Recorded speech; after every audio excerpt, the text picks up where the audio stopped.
இயற்கை உணவுக்கு திரும்புது உலகம். ஆனா ஈடு கொடுக்க முடியல, உற்பத்தியை பெருக்க முடியல. அப்ப என்ன செய்யறான்? ஒரு கிலோ தக்காளி கத்தரிக்காய்னாப்பா, ஒரு கிலோ கத்தரிக்காய்னா ஒரு 15 காய் இருக்கணும்பா, குறைஞ்சது ஒரு 15-20 காய் இல்ல 10 காயாவது இருக்கணும்பா. அது ஒரு கிலோவை 10 காயை விளைவிக்கிறது கஷ்டம்ட்டு ஒரே காயை 1 கிலோ ஆக்குறான்பா. அப்ப அதான்டா மரபணு மாற்று. அந்த விதையை எடுத்துப்பா, அதுல மரபணுவை மாத்தி முங்குன்னு வந்துடுதுப்பா.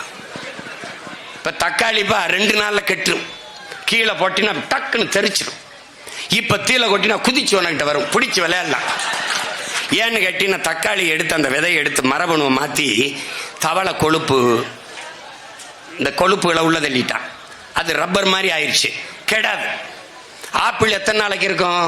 ஒரு அதிகபட்சம் 2-3 நாள், 4-5 நாள். இப்ப 6 மாசம் ஆனாலும் இருக்கும். ஏன்? அதை எடுத்து மேல வேஸ்ல இந்த மெழுக தடவி அப்படியே வச்சிடறான். நீ எது ஒன்றை நம்பிக்கையோடு சாப்பிட முடியும்? வாழைப்பழத்தை சாப்பிடுவியா இல்ல கொய்யா? கொய்யானா எவ்வளவுடா இருக்கு? இவ்வளவு இருக்கும். கொய்யால இவ்வளவு பெருசு இருக்கு, இவ்வளவு பெருசு இருக்கு கொய்யா.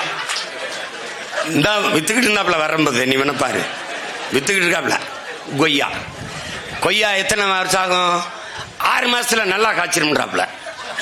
கொய்யா மரம் இல்ல, செடி.